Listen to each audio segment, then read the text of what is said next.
여러분 안녕하세요. 날로 먹는 행정법의 김진입니다. 오늘도 제 강의를 들으시는 많은 수강생 여러분들께 진심으로 감사한 말씀 드립니다. 자, 여러분 이제 기본 강의 첫 번째 시간 바로 진행하도록 하겠습니다. 제가 기본 강의만큼 첫 번째 시간 바로 시작하기 전에 여러분들에게 세 가지를 강조하고 바로 시작하도록 할게요. 첫 번째, 제가 OT 시간에도 말씀드린 것처럼 책의 필기는 최소화하십시오. 중요한 내용들은 책에다 적어져 있기 때문에 여러분들이 지금 강의 시간에 좀 이해가 안 된다거나 중요하다고 생각한 부분에 동그라미를 치고 색깔펜을 사용하면서 필기를 하기 시작하게 되면 나중에 정말 중요한 내용들과 구분이 따로 안 돼서 좀 공부하는데 방해가 될 수 있다. 말씀드립니다. 두 번째, 복습은 필수입니다. 여러분들 제가 예습을 꼭 하란 말은 하지 않습니다. 예습은 물론 하면 좋겠지만 다른 과목도 공부해야 되고 또 지금 복습만으로도 시간이 많이 들고 강의도 많이 들어야 되기 때문에 예습까지는 바라지는 않지만 여러분들이 오늘 강의를 만약에 들었다, 1시간짜리 하나를 들었다고 한다면 반드시 자기 전이라든가 복습하는 시간을 따로 빼가지고 복습을 하셔야 됩니다. 1시간 정도 강의를 들으면 복습은 10분에서 15분 정도면 충분히 다 할 수 있기 때문에 여러분들이 복습은 반드시 해야지만이 여러분들이 머릿속에 잠재적으로라도 그 지식이 계속 쌓여간다라고 말씀을 드립니다. 세 번째, 가장 중요하다면 중요한 게 바로 세 번째입니다. 1회독은 1회독답게 가자. 여러분들이 행정법을 공부하면서 회독을 많이 해야 된다라는 말씀은 이제 이미 많이 들으셨을 것 같아요. 그 말은 첫 번째 회독 한 번 가지고는 행정법을 마스터할 수 있다? 절대 안 된다. 특히 암기 과목에서는 첫 번째 공부할 때는 뭘 공부한지도 모르겠고 한 3강, 4강 가면 1강은 기억도 안 나고 이게 자연스러운 겁니다, 여러분. 근데 내가 1강 때 배운 내용이 기억이 안 난다고 다시 1강으로 가서 그 내용을 마스터하고 넘어가야겠다. 이렇게 생각하는 순간부터 꼬이기 시작하는 겁니다. 아시겠죠? 그렇기 때문에 여러분들 저를 믿고 따라오시기로 했다면 1회독은 1회독답게 그냥 복습만 하되 바로바로 넘어가자. 어차피 2회독, 3회독 진행하다 보면은 1회독 때 이해가 안 됐던 부분이 자연스럽게 이해가 됩니다. 그 이유는 나중에 2단원, 3단원, 4단원, 5단원, 6단원을 배우다 보면 이 행정법이라는 단원 자체가 유기적으로 다 연결이 되어 있기 때문에 첫 번째 때 공부할 때는 1회독 때는 단어 내용도 잘 모르고 그리고 이 내용이 전체적인 관점에서 어느 부분에 해당하는지 이런 것들에 대한 개념이 없잖아요. 하지만 회독수를 늘면 늘릴수록 이게 그때 이해가 전혀 안 됐고 왜 여기 있는지 몰랐는데 그래서 이렇게 됐구나, 그래서 여기에 있구나, 이게 자연스럽게 체득이 되기 때문에 여러분들이 1회독에서 너무 완벽주의자로 공부를 진행하다 보면 어떻게 된다? 박사과정으로 가야 된다. 지금 준비하는 공무원 시험과는 점점 멀어지게 된다라고 계속 말씀드립니다. 다음 네 번째, 강의 시간 동안은 암전 상태를 만들어라 라고 해서 제가 작년에도 말씀드리고 매년마다 말씀드리는 내용이지만 적어도 여러분들이 강의 듣는 1시간 또는 1시간 반, 또 다른 과목도 마찬가지입니다. 강의를 듣거나 복습을 하거나 자습을 하는 시간 동안에는 적어도 핸드폰 정도는 닫아놓고요. 전원을 끄라고 말씀을 드리진 않겠습니다. 정말 중요한 전화가 온다면 받아야겠지만 여러분들 인생에 있어서 그 1시간 동안 정말 중요한 내용의 전화가 올 확률이 그렇게 많지는 않을 것 같아요. 저도 그랬고. 그렇기 때문에 여러분들에게 암전 상태를 만들어라. 여러분들이 극장 가서 영화를 보실 때 스크린 화면 말고는 다 어둡죠. 근데 갑자기 누가 앞에서 핸드폰을 켜요. 그러면 그쪽으로 시선이 가서 집중력이 떨어질 수밖에 없죠. 여러분들 뇌도 마찬가지입니다. 여러분들이 지금 공부하실 때에는 공부하는 이 내용 그리고 교재의 내용에 완벽하게 집중을 해야 되는데 잠깐 카톡에서 카톡 답장 하나만 하지 전화 왔기 때문에 전화 한 번만 하고 오지, 지금 당장은 문제가 안 될 수도 있고 깨닫지 못하지만 여러분들 뇌는 결국 뇌가 저장을 하는 그 과정이 한 장 한 장 이렇게 덮어지면서 우리의 기록을 저장한다고 했을 때 잘 공부하면서 한 장 한 장 덮어나가다가 갑자기 카톡, 덮어나가다가 갑자기 또 전화, 그러면 결국 공부한 내용이 오염될 수밖에 없거든요. 여러분들이 그게 쌓이다 보면 결국에는 집중력이 떨어지고 나중에 이제 오늘 배운 거를 오늘 복습할 때는 기억이 잘 나죠. 금방 배운 거니까. 하지만 이게 휘발성이 강해가지고 나중에 이제 정말 시험장에서 헷갈릴 때 그 시기에 뇌가 그날 공부한 걸 잘 찾아가야 되는데 갑자기 카톡이랑 섞여가지고 결정적인 순간에 후회할 일이 생길 수 있기 때문에 적어도 강의 시간 동안, 공부하는 시간 동안에는 이 공부하는 교재와 화면 말고는 주변이 아무것도 보이지 않는 깜깜한 화면이 되게끔 핸드폰이라던가 방해 요소들, 그렇죠? 노트북, 인터넷 켜가지고 갑자기 쇼핑을 즐긴다거나 이런 거 반드시 여러분들이 지양해야 됩니다. 아시겠죠? 그거 말씀드리면서 바로 강의를 시작하도록 하겠습니다. 자, 첫 번째 단어는 행정법 통론입니다. 통론. 여러분들 2단원부터 6단원까지는 이따 같이 한번 읽어보실 거고요. 행정법 통론이라 이 주제에서 통론의 의미 자체도 처음 공부하신 분들은 통론이 뭐야? 이 자체가 어렵네? 라고 생각하실 것 같아서 제가 이런 단어들은 이렇게 단어를 설명을 해드릴게요. 통론은 넓게 일반적으로 논한다라는 뜻입니다. 그래서 1단원 같은 경우는 행정법 전반에 대한 기본 지식들, 행정이라든가 행정법이라든가 이런 아주 기본적인 내용들에 대해서 일반적으로 공부하는 단원이고요. 소목차를 보면은 행정, 행정법, 행정법의 법, 원과 효력, 뜻은 좀 이따 공부하면서 알려드리겠습니다. 그리고 행정법의 일반 원칙, 그리고 행정법 관계라고 해가지고 총 5가지 소목차로 이루어져 있다는 것만 여러분들이 그냥 머릿속으로 폴더를 만드시는 거예요. 굳이 여기서 지금 이 소목차를 암기하시겠다고 복습하는데 시간을 쓰겠다. 그거는 전혀 아닙니다. 여러분 아시겠죠? 자, 교재에도 제가 친절하게 적어놨는데요. 방금 말씀드린 내용이 여기 적어져 있습니다. 1단원이지만 그리고 시험에 별로 나오진 않지만 나중에 2단원 그리고 총 6단원까지 갔을 때 그 1단원에서 배운 그 지식들이 다 전반적으로 연결이 되어 있기 때문에 그냥 무시하고 넘어갈 단원은 아니다 라는 내용이 여기 있고요. 쉽게 표현을 하자면 여러분들이 구구단을 나중에 어렸을 때 구구단을 구구단을 공부하죠. 근데 구구단을 공부하기 전에 뭘 알아야 돼요? 숫자라는 개념을 먼저 알아야지 그 숫자들을 2가 2번 쌓이면 2, 2는 4 이렇게 암기하지 않습니까? 물론 암기할 때는 여러분들이 2는 2, 2는 4, 2, 3은 이런 거 거의 그 노래 가사처럼 암기하셨을 거예요. 어렸을 때. 그렇지만 어찌됐건 구구단을 공부하고 암기하기 위해서는 적어도 숫자 개념을 알아야 되는 것처럼 행정법 전반에 대한 행정법 총론 6개 단원을 공부하기 위해서는 행정법 통론이라는 이 1단원을 넘어가는 과정이다 라는 개념으로 여러분들이 생각하시면 될 것 같습니다. 자, 그렇게 해서 1단원부터 6단원까지 한번 읽어보고 우리가 머릿속에 폴더를 집어넣어 놓고 각 단원별 이름이 뭔지 이 정도는 여러분들이 공부하면서 반복적으로 머릿속에 집어넣어서 나중에 30강, 40강을 들었을 때는 1단원 이름이 뭐고 무슨 내용이 들어있었고 6단원 이름이 뭐고 무슨 내용이 들어있었고 또 시험 비중이 어떻게 되는지 그때까지 저랑 반복을 하면 자연스럽게 암기가 되기 때문에 지금 또 복습한다고 이거 7%, 39% 이런 거 공부하라는 말씀이 아닙니다. 여러분 아시겠죠? 자, 1단원은 행정법 통론 방금 말씀드린 단원이고요. 2단원은 행정작용법입니다. 이 행정작용법은 나중에 여러분들이 그 행정법에서 나오는 중요 논점들이라든가 용어들 또 행정행위에는 어떤 것들이 있고 이런 것들에 대한 기본적인 개념을 좀 잡아가는 단원이라고 보시면 되고 시험에서 정말 많이 나와요. 3단원은 행정절차법이고요. 우리가 행정 서비스라든가 행정행위를 할 때 그 절차적인 중요성을 좀 강조하는 단원으로서 행정절차법이라는 법령에 대해서 공부하는 단원이고 4단원은 의무이행 확보 수단이라 그래가지고 민원인이 국민이 어떤 의무를 이행을 해야 되는데 하지 않았을 때 과연 행정청은 어떤 강제적인 수단을 동원해서 그거를 이행하게 만드는지 그런 단원이라고 보시면 됩니다.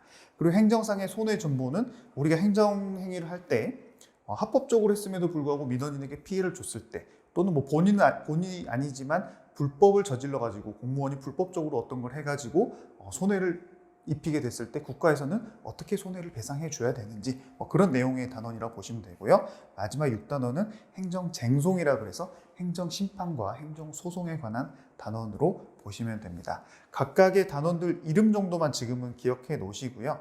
1단원이 중요하고 1단원을 시작하는 지금 시기이기 때문에 중요한 건 1단원이 행정법 통론이고 약 7%, 10년 정도 기준으로 제가 정리한 겁니다. 20문제 중에는 한 문제 나오거나 많이 나오면 3문제다 라고 해서 그렇게 많이 나오는 단어는 아니다 라는 거 잘 기억하시면서 1단원에 10% 이상 시간을 투자하면 된다 안 된다? 절대 안 된다라는 거 한 번 더 머릿속에 집어넣어 주세요.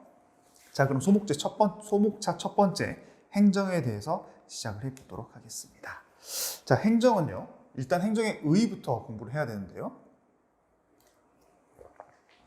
행정이 뭐냐? 행정이 뭔지는 여러분들 머릿속에 기본적인 생각이 있죠? 그게 행정입니다. 근데 여기서는 행정법 공부를 하면서 행정이 뭔지는 공부를 할 필요가 전혀 없어요. 하지만 시험에는 뭐가 나오냐면 형식적 의미의 행정이 뭐고 실질적 의미의 행정이 뭔지만 구분하면 됩니다. 그럼 여기서 제가 여기 교재에다가는 사전적인 의미로 열심히 적어놨지만 중요한 거는 여기 제가 적어드린 거, 이거는 좀 필기하실 필요가 있습니다. 형식적 의미의 행정은 누가 했냐가 중요하고요. 실질적 의미의 행정은 누가 했냐가 아니라 뭘 했냐가 중요한 겁니다. 그래서 결론은 형식은 누가 했냐, 실제는 뭘 했냐, 이걸 이제 구분할 줄 알아야 되는 거거든요. 실질적으로 시험에서는 거의 안 나오는 논점이긴 합니다만은 행정부에서 어떤 업무를 했을 때 이게 형식적으로 뭐고 실질적으로 뭐냐, 우리가 입법, 사법, 행정으로 나눠져 있는 그 3권 분립 체제에 있어서 실질적으로 입법, 사법, 행정 중에 뭐에 해당하느냐, 형식적으로 입법, 사법, 행정 중에 뭐에 해당하느냐, 결국 이걸 찾아내는 건데, 제가 방금 말씀드린 것처럼 누가 했냐, 뭘 했냐만 머릿속에 집어넣으면 쉽게 맞출 수가 있습니다. 그러면 이 논점이 우리가 만약에 입법, 사법, 행정, 사실 여러분들이 입법, 사법, 행정으로 우리나라의 그 행정체제가 이루어져 있다는 것은, 3권 분립이 이루어져 있다는 것은 제가 굳이 설명을 해드리지 않아도 다 아실 거라는 생각이 드는데요. 만약에 행정부가 행정부 업무만 하고 입법부가 입법부 업무만 하고 사법부가 사법부 업무만 한다면 이 논점은 시험에 나올 게 아닙니다. 근데 하지만 실질적으로는 행정부임에도 불구하고 입법부 업무 같은 걸 하고요. 행정부임에도 불구하고 사법부 업무 같은 걸 해요. 제가 여기서 사법부, 입법부, 행정부에 대한 설명을 뭐 하는 곳인지는 설명을 드리진 않아도 될 거라는 생각을 하고요. 그러면 기본적으로 행정부는 우리가 그 행정 그러면은 대민 서비스도 있을 수 있고, 또 국가 업무를 진행하면서 사람을 뽑는다거나, 또 그 전반적인 계획, 행정 계획, 그렇죠? 어느 도를 개발한다, 어느 시에 대해서 신도시를 개발한다, 이런 것들이 바로 행정 아니겠습니까? 근데 행정부가 그런 업무만 하면 너무 좋을 텐데 행정부가 법 같은 걸 만들어요. 그러면은 행정부에서 법을 만드는 건 맞는데 하는 일은 뭐예요? 입법부 업무를 하고 있습니다. 그랬을 때 바로 형식적 의미와 실질적 의미가 다르다라고 표현을 하는 건데요. 그러면 대표적으로 행정 입법이라고 표현하는 게 제가 방금 말씀드린 게 행정부에서 법을 만드는 겁니다. 물론 이제 국회에서 말하는 그런 법은 아니고요. 행정부 안에서 관련 법령, 명령, 법규명령 같은 걸 만드는 거예요. 근데 그런 법규명령 같은 용어는 이따가 자세히 또 배울 거기 때문에 그냥 여기서는 법이라고 개념적으로 생각하시면 됩니다. 자, 행정부에서 법을 만들어요. 그럼 형식적으로 뭐고 실질적으로 뭐냐, 이게 시험에 나온다는 건데, 제가 아까 말씀드렸죠. 형식은 누가 했냐? 행정부에서 법을 만들었습니다. 누가 만들었어요? 행정부가 만들었어요. 그러면 형식적 의미의 행정에 해당하는 겁니다. 근데 뭘 했냐? 법을 만들었네요. 법을 만드는 건 누가 하는 거죠? 입법부가 하는 거죠. 그렇기 때문에 비록 행정부에서 법을 만들었다 하더라도 실질적 의미에서는 입법이라고 표현하는 겁니다. 아시겠습니까? 그래서 행정입법은 형식적 의미의 행정이지만 실질적 의미에는 입법에 해당한다라고 해서 행정부 안에서 이렇게 좀 섞이는 부분이 있죠? 입법부랑 이런 부분에 해당한다고 보시면 되고요. 만약에 행정부 공무원이 인사 업무를 했다, 사람을 고용했다, 이러면 당연히 형식적 의미에서도 누가 있어요? 행정부 공무원이 있으니까 형식적 의미 행정이죠. 그럼 뭘 했어요? 인사 업무를 했죠. 당연히 행정이죠. 실질적 의미에서도 행정에 해당하는 거예요. 그러면은 제가 아까 말씀드린 것처럼 이런 업무를 그냥 행정부에서 했다라는 개념으로 생각하시면 됩니다. 자, 그러면 또 한 가지 더 예를 들어볼게요. 이번에는 국회 사무총장은 국회니까 입법부에 해당하죠. 뭘 했어요? 임용 및 인사 업무를 했습니다. 사람을 뽑고 승진을 시켰다거나 이런 업무를 했어요. 자, 그럼 형식적으로 뭐예요? 누가 했어요? 입법부에서 했죠. 그러면 형식적 의미의 입법입니다. 그렇죠? 형식은 누가 했냐로 끝나는 거예요. 근데 실질적으로 뭘 했어요? 임용 및 인사 업무는 누가 보통 해요? 어떤 업무에 해당해요?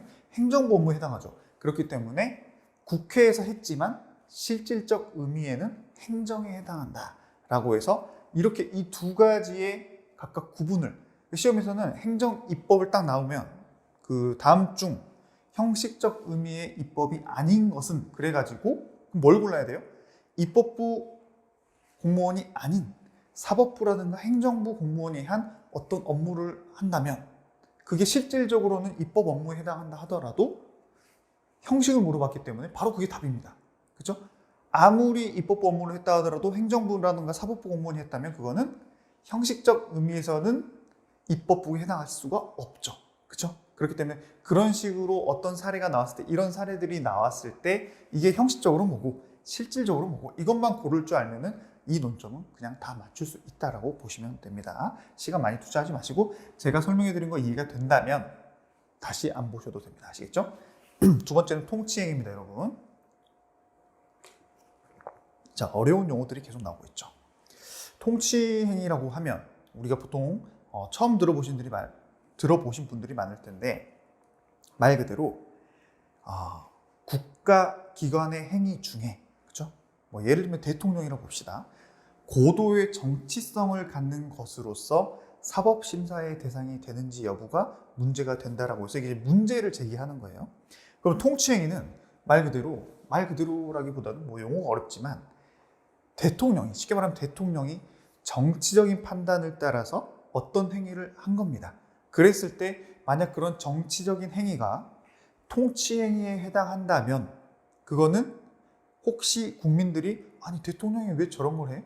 저거 법원의 판단을 받아서 처벌돼야 되는 거 아니야? 라는 의문을 갖는다 하더라도 법원이 심사를 안 해버려요.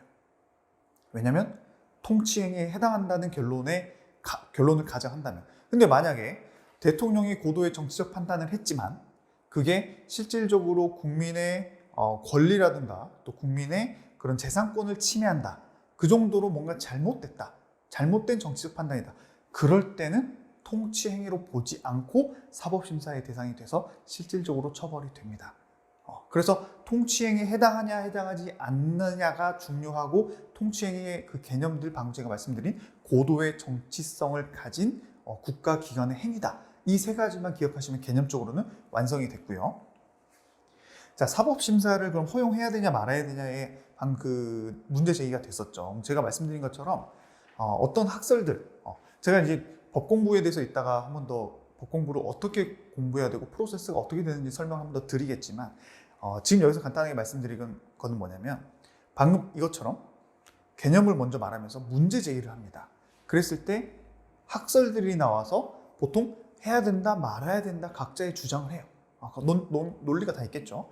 그랬을 때 통치행위 긍정설이라고 한다면은 통치행위는 인정해줘야 된다. 뭐 대통령이 정치적 판단을 할 수밖에 없는 지위에 있기 때문에 통치행위를 인정해줘야 된다. 그럼 통치행위에 해당하면은 법적인 판단 받는다, 못 받는다? 못 받는다. 그래서 사법심사가 불가능하다라는 학설들이 있고요. 반대로 통치행위는 인정할 필요가 없다. 그거는 사법심사를 해야 된다. 이런 내용이겠죠. 그런 내용의 학설들이 서로 대립하고 있다라고만 보시면 됩니다. 그래서 사실 이런 학설들은 시험에서는 거의 나오지 않고요. 오히려 나중에도 설명드리겠지만 판례가 법원은 그러면 어떤 입장을 취하고 있냐라고 했을 때 법원에서 판단을 내리는 판사님들도 당연히 이런 학설들을 참고해가지고 학설과 실제 우리나라의 사실관계라든가 뭐 사정들을 다 참고를 해서 결론을 내리겠죠. 그 결론이 우리 시험에서는 훨씬 더 중요하다라는 거 기억하시면 되고요. 여기는 그냥 읽어보시면 됩니다. 제가 방금 말씀드린 내용이 여기 좀 어렵게 적어져 있다고 보시면 되고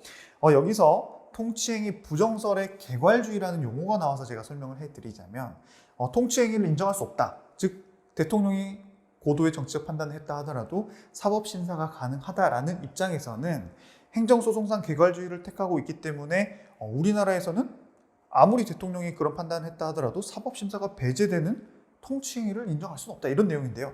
개괄주의는 우리가 소송에 있어서 법률상 특별히 소송의 대상이 되지 않는다라고 예외적인 그런 문제들이 있는 것 빼고는 모든 사항에 대해서 소송이 가능하다는 게 바로 개괄주의라고 표현을 합니다.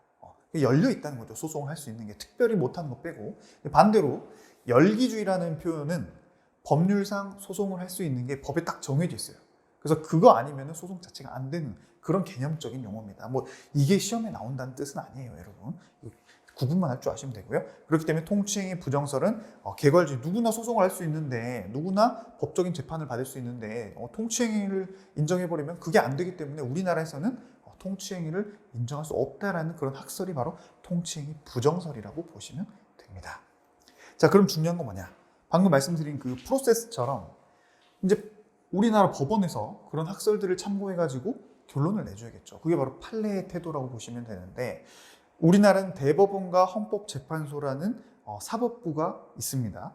사법부가 아까 우리 입법부, 행정부, 사법부에서 이제 사법부 지금 말씀을 드리는 건데요. 우리나라는 대법원이 있고요. 크게 두 가지 법원이 있어요. 일반 법원이 있고 하나는 헌법재판소가 있습니다.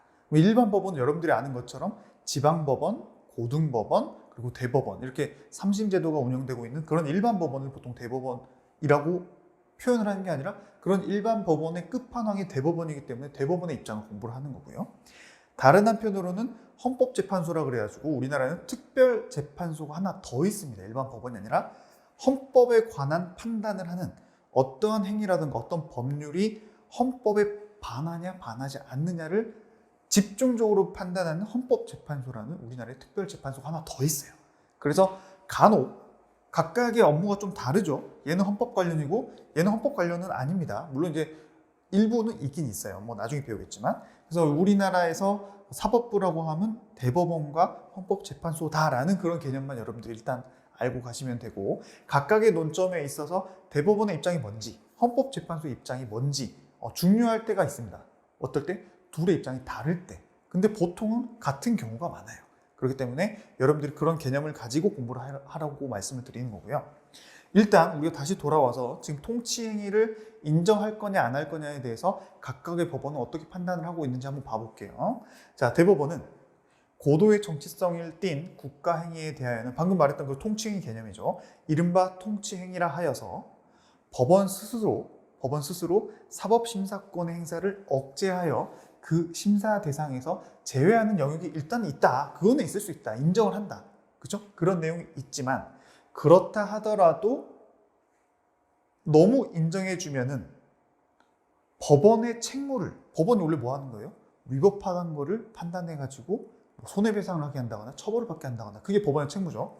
근데 너무 통치행위 개념을 인정해가지고 법원의 책무를 태만히 하거나 포기하는 것까지 돼서는 안 되기 때문에 이 통치행위, 즉 법원의 판단을 안 한다는 그 부분의 인정은 지극히 신중하게 하여야 된다. 인정은 한다. 근데 너무 넓게 인정하진 않고 아주 신중하게 좁게 인정을 하겠다. 그리고 그 통치행위의 실질적인 판단은, 사법심사의 판단은 오로지 누가 한다? 우리 법원, 사법부에 의해서만 이루어져야 된다라는 게 대법원 입장입니다. 그럼 통치행위를 아예 인정 안 하는 거예요? 그건 아니죠. 인정은 하겠지만 너무 심하면 그 통치행위가 국민한테 정말 실질적으로 피해를 준다면 사법부가 판단을 하겠다. 이게 대법원 입장이고요. 헌재도 마찬가지입니다. 사법자재서를 근거로 앞에 봤던 사법자재서 그 내용을 가지고 보는 거예요. 통치행위의 개념을 긍정하면서도 비슷하게 가고 있죠. 다만 국민의 기본권 침해와, 기본권이라는 거는 여러분들이 그 헌법 공부를 하시면은 공부를 해봤다면 아실 건데요. 여러분들이 우리나라 국민으로서 기본적으로 갖는 권리를 바로 기본권이라 하는데, 대표적인 예로 뭐 행복추구권, 내가 또 어디를 이동하려고 하는 뭐 이동의 자유권, 또 뭐 재산을 내가 가질 수 있는 뭐 재산권, 뭐 이런 기본적인 내용입니다, 여러분. 그런 기본권의 침해와 직접적으로 관련이 될 정도로 중요한 사항에 있다면 그거는 통치행위를 하더라도 사법심사의 대상이 된다고 봅니다. 마찬가지죠. 헌법재판소도. 그렇기 때문에 제한적으로 인정은 하고 있다라고 해서 결론 통치행위를 둘 다 인정은 하지만 너무 심하거나 너무 국민에게 피해가 많이 가거나 또 직접적인 영향을 미친다면 그때는 사법부인 이쪽에서 판단을 할 수 있다. 하지만 대법원은 맞죠? 둘 다 사법부에 해당하기 때문에 우리 사법부가 판단을 해야 된다라는 입장이 대법원이 약간 한 가지를 더 추가했다라고 보시면 됩니다. 뭐 특별히 시험에 자주 나오는 논점은 아니고요. 여러분들이 지금 제 이야기를 듣고 통치행위에 대해서 우리나라는 어떻게 판단을 한다 안 한다 이 내용만 잘 구분할 줄 아신다면, 대법원이랑 헌재 구분할 필요는 별로 없습니다. 그 개념만 이해하신다면 이 논점은 일단 개념적으로는 더 완벽해졌다라고 보시면 되시고, 실제 시험에서 이 부분 논점이 나온다면 이 표가 더 많이 나옵니다. 우리 교과서의 기본적인 그 프로세스가 앞에 문제 제기를 하고요. 학설과 판례를 이렇게 설명을 한 다음에 마지막에 이런 실질적으로 어떤 사건, 이게 이제 판례들을 정리해 놓은 겁니다, 여러분. 어떤 사건에 있어서 법원이 얘는 사법심사의 대상으로 인정을 했고 얘는 사법심사 대상이 아니다, 즉 통치행위다 라고 판단했는지를 찬반으로 나눠놓은 판례들을 표로 정리한 거기 때문에 여러분들이 이제 객관식 시험에서는 방금처럼 이론 문제를 물어볼 수도 있지만 이런 판례를 내놓고 뭐 1, 2, 3, 4로 해놓고 다음 중 우리나라 법원이 통치행위로 인정한 것은 또는 사법심사 대상으로 부정한 것은 이렇게 해가지고 3개는 이쪽에 있고 1개는 이쪽에 있는 걸 시험 출제자가 내겠죠. 그럼 여러분들이 그거를 골라내시면 됩니다. 그런 식으로 공부를 한다고, 시험이 나오기 때문에 공부를 한다고 보시면 돼요. 자, 그럼 하나씩 볼게요. 이제 모든 판례들을 여러분들이랑 저랑 다 볼 필요는 없습니다. 제가 기본서기 때문에 시험에 안 나오는 애들도 집어넣어 놨고요. 또 다시 한번 말씀드리지만 이래독은 이래독답게 저랑 같이 본 애들만 약간 이렇게 체크가 돼 있어요. 이런 애들만 복습할 때 한 번 더 눈에 익히는 거지. 예전에 우리가 좀 무식하게 공부했다 하긴 좀 그렇고 정말 꼼꼼하게 공부할 때 깜지라는 걸 썼죠. 복습하면서 이걸 다 깜지로 쓰고 이걸 다 깜지로, 이런 식으로 공부를 하면 절대 안 됩니다. 아시겠죠? 왜냐, 우리는 1회독이니까 2회독, 3회독 하다 보면은 이쪽 구분이 다 되게 돼 있고, 제가 공부를 가르쳐 드리면서 키워드라든가 주제에 있어서 왜 얘는 이쪽이고 왜 얘는 이쪽인지만 여러분들이 스토리를 기억하시면서 결론을 암기하시면 충분하다라는 거 한 번 더 말씀드려요. 자, 다시 돌아와서 통치행위로 인정했기 때문에 사법심사를 안 한 애들이 있고요. 통치행위로 볼 수 없기 때문에 얘는 사법심사를 해서 처벌을 한 경우들, 이렇게 나눠진다고 보시면 됩니다. 첫 번째는 남북 정상회담 개최. 우리 예전에 그 김대중 대통령께서 북한으로 넘어가셔가지고 북한과 함께 남북 정상회담을 개최한 적이 있죠. 대통령이 고도의 정치적인 판단으로 북한과 정상회담을 개최했습니다. 그죠? 특별히 문제될 거 없죠? 그렇기 때문에 통치행위로 인정해서 사법심사로 보지 않았어요. 그죠? 법적 판단 대상 자체가 아닙니다. 근데 같은 기억인데요. 남북 정상회담을 했는데 거기까지는 좋은데 북한에다가 뭐 사업권 대가의 명목, 뭐 관광 사업이 될 수도 있고 뭐 다른 것도 될 수도 있겠지만 뭔가 같이 사업을 하자 해놓고 돈을 북한에 엄청 줬어요. 너무 많이 줬어. 그거는 비록 통치행위로 볼 수 있는 남북 정상회담의 개최의 하나의 일환에 해당할 수 있지만 이거는 국민의 기본권, 재산권에 직접적인 영향을 미칠 수 있는 중대 사안이기 때문에 대통령이 마음대로 결정을 했다면 이거는 사법심사의 대상으로 봐서 처벌의 대상이다라고 판단한 게 우리나라 법원의 판례입니다. 그래서 이 두 가지를 일단 구분하셔야 되고요. 특별히 이 스토리를 알면 잘 아시겠죠. 정상회담 마음대로 개최해라. 근데 우리나라 돈 왜 이렇게 많이 갖다 줬어? 그거는 우리가 통치행위로 볼 수 없기 때문에 처벌해야겠어. 이렇게 구분하시는 거예요. 자, 그 다음 두 번째, 다음 페이지에 단순이라고 표현하긴 했는데요. 우리가 그 헌법에 대통령이 우리나라의 그 수장으로서 경제적으로 정말 긴급한 사정이 있을 때는 긴급 재정 경제 명령이란 거를 발할 수가 있습니다. 그리고 또 뭐랄까요, 군사적으로라든가 또 국헌적으로 엄청 군인의 통제가 필요한 아주 위험한 상황이다. 그럴 때는 계엄령, 비상계엄 선포를 내릴 수가 있다고 헌법에서 정해져 있어요. 그것도 역시 대통령의 고도의 정치적 판단이라고 볼 수 있는데요. 그런 헌법에 정해진 긴급재정명령이나 비상계엄 선포, 이런 애들은 대통령의 긴급조치, 이런 애들은 기본적으로 사법심사 대상이 안 됩니다. 왜냐? 통치행위에 해당하니까요. 하지만 이런 애들이라 왜 이렇게 발음이 꼬이죠? 이런 애들이라 하더라도 어딨죠? 금융실명제에 관해서 긴급재정 경제명령을 했는데요. 여기까지 괜찮았어요. 근데 그 명령이 국민의 기본권 침해에 직접 관련이 돼서 심각한 오류가 있다. 이럴 때는 또 사법심사의 대상을 봅니다. 또 비상계엄 선포를 했는데요. 정당하게 비상계엄 선포를 했으면 아주 좋았겠죠. 하지만 국헌문란의 목적으로 국가를 문란하게, 문란이 여러분들 아시는 그 문란은 아닙니다. 국가를 이렇게 좀 어렵게 또 힘들게 또 좀 그런 거 있죠. 예전에 그 박은 아니고 말 조심해야 됩니다. 전두환 대통령 전두환 대통령 같은 경우가 우리 광주 민주화 운동 관련해 가지고 이제 비상 계엄령 선포해 가지고 우리 큰 문제가 됐지 않습니까? 그런 식으로 국헌 문란의 목적으로 계엄령을 선포했다면 이때는 사법심사의 대상으로 봐야 된다 해서 실제로 처벌이 됐죠. 그렇게 여러분들이 양쪽을 구분하시면 된다라는 말씀을 또 드리고요. 또 한 가지가 더 있습니다. 유신헌법에 근거한 대통령의 긴급조치. 이게 이제 박정희 대통령이 긴급조치를 내렸는데 정당한 헌법에 근거해서 긴급조치를 내렸고 그게 국민을 위한 것이라면 당연히 통치행위로 인정이 돼서 사법심사의 대상이 되지 않았겠지만 유신헌법이라는 것 자체가 본인이 대통령을 또 계속 하기 위해서 약간 좋지 않은 헌법이지 않습니까, 여러분? 쉽게 말하면 그런 헌법에 근거해서 긴급조치를 내렸다. 이거는 통치행위로 보지 않고 사법심사의 대상으로 봐야 된다는 게 우리나라 법원의 판단이라고 보시면 되고요. 자, 그 다음 또 몇 개 더 보겠습니다. 대통령 사면이 뭔지 아시죠? 우리 그 형사처벌을 받고 있는 사람들을 더 이상 그 형기를 다 채우지 않더라도 밖에 나올 수 있게 해주는 그런 사면 자체도 대통령으로서 고도의 정치적 판단에 해당하고 사법심사 대상 부정합니다. 우리나라 가능하게끔 지금 돼 있죠.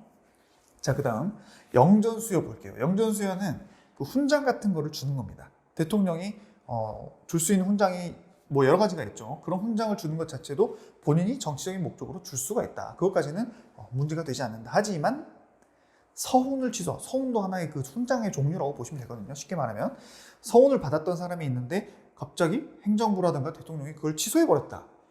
그럴 때는 주는 거는 괜찮지만 뺏는 거는 문제가 됩니다. 물론 이제 합법적으로 뺏었다면 문제가 되지 않겠지만 여기 판례에서는 뺏을 이유가 없는데 뺏어갔다. 줬던 걸 뺏어갔다. 이거는 사법심사의 대상으로 본다라고 기억하시면 됩니다. 자, 그리고 또 한 개 더 보자면은 자해투부대 일하급 파병. 대통령이 그 외국에 있는 국가에 우리나라의 군인을 파병하는 경우가 있죠. 그런 외국애로의 우리 국군 파병 결정 역시도 통치행위로 인정이 돼서 사법심사 대상이 일단 되지 않습니다. 아시겠죠? 이렇게 구분하시면서 왼쪽과 오른쪽, O와 X를 잘 구분할 줄 아시면 실제 시험에서도 여러분들이 잘 푸실 수가 있고요. 나중에는 여러분들 지금 1회독이고 또 인풋 공부를 하고 계시기 때문에 기본서에 이런 내용으로 공부를 하고 있지만 나중에 OX 문제집에서는 이런 내용들이 실제 시험에서 어떻게 나오고 또 사례들을 골라내가지고 여러분들이 계속 연습함으로써 지금은 저랑 공부할 때는 한 이틀 뒤면 까먹더라도 OX 문제집으로 계속 풀다 보면 결국에는 O냐 X냐가 기억이 나게 돼 있거든요. 그렇기 때문에 지금은 1회독은 1회독처럼 넘어가라고 말씀을 드리고 있습니다. 나머지 이런 것들은 그냥 눈에만 익혀 놓으시면 되고요. 굳이 이거를 또 다 암기하시려고 지금 단계에서는 하실 필요가 전혀 없습니다. 바로 넘어갈게요. 자, 그러면 통치행위 계속 하고 있습니다. 통치행위의 행위는 누가 하는 거고 판단은 누가 하냐. 일단 판단부터 보죠. 아까 우리 판단, 통치행위가 잘못됐냐 아니면 법적으로 문제 없냐 판단은 누가 한다 했어요? 오로지 사법부, 대법원과 또 헌재 이렇게 사법부에 의해서만 이루어져야 된다는 게 우리나라 입장이고요. 판례 입장이고요. 그럼 통치행위를 누가 할 수 있냐? 아까 우리 대통령이라고 보통 말씀드렸죠.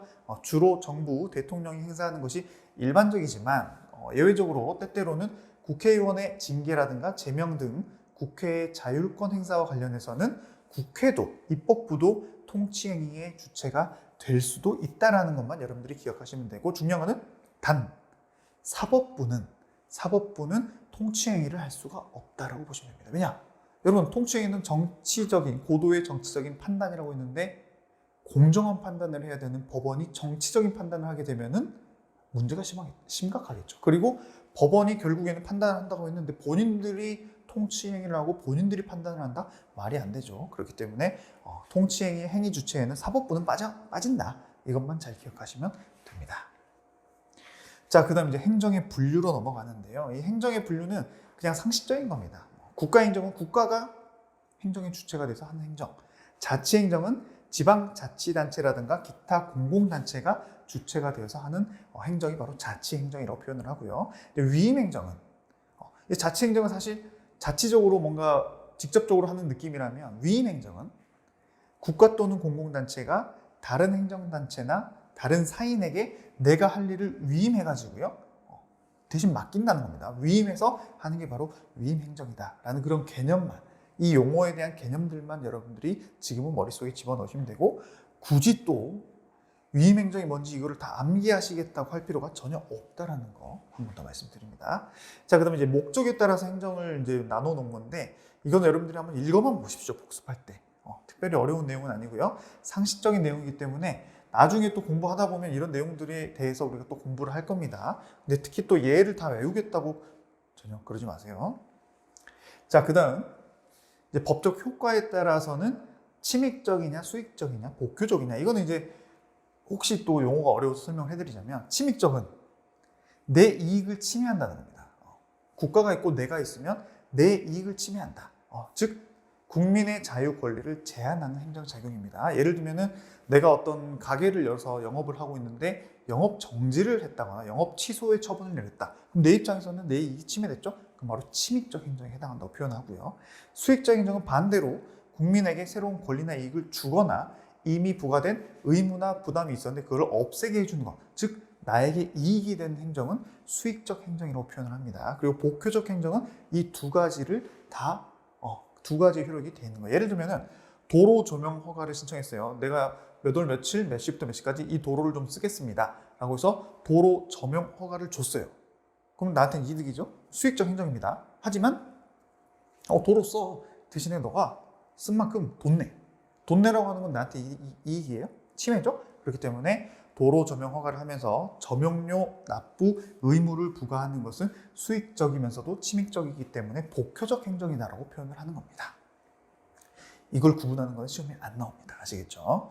자, 그리고 기속적 행정과 재량적 행정. 이게 이제 나중에 중요 논점으로 나중에 나옵니다. 근데 여기서는 간단하게만 말씀드리자면 기속적 행정은 법에서 정해진 그대로 기속돼서 공무원이 법에서 정해진 대로 기속이 되어서 그대로만 하면 돼요. 정해진 대로 하면 됩니다. 답이 정해져 있어요. 근데 이제 재량적 행정은 공무원에게 어떤 선택을 할 수 있는 재량을 주는 겁니다. 예를 들면 관련 규정에 100만 원 이하의 과태료를 부과할 수 있다라고 했을 때 공무원이 100만 원도 낼 수 있고 80만 원을 낼 수도 있고 부과할 수도 있고 그렇게 선택의 기회를 주는 거죠. 그게 바로 이제 재량적 행정이라고 표현을 하는 건데 자세한 내용은 나중에 2단원에서 주요 논점이 나올 때 다시 한번 자세히 보도록 하겠습니다. 자, 그리고 권력적 행정, 비권력적 행정. 이것도 뭐 특별히 설명이 필요 없죠. 권력적으로, 그렇죠? 위에서 아래로 권력적으로 행정을 했을 때 이제 강제성이 띄고 있다는 내용이라고 보시면 되고요. 비권력적은 서로 동등한 입장에서 어떤 행정 서비스를 주고받고 하는 거다라고 보시면 되고, 공법 형식과 사법 형식도 여기서는 별로 중요하지 않습니다. 나중에 논점이 나왔을 때 다시 자세히 살펴보도록 하겠습니다. 자, 이렇게 해서 우리가 소목차 하나가 끝났습니다, 여러분. 소목차 이름이 뭐였어요? 행정이었죠? 그렇죠? 근데 여기서 이제 행정법으로 넘어가도록 하겠습니다. 제가 이제 첫 시간이기도 하고 또 기본 강의이기 때문에 여러분들에게 행정법에 대해서 간단하게 어떻게 공부해야 되고 왜 공부를 해야 되는지에 대해서 잠깐 말씀드리고 넘어가도록 할게요. 그리고 나서 행정법의 의미, 법적 특수성을 보도록 하겠습니다.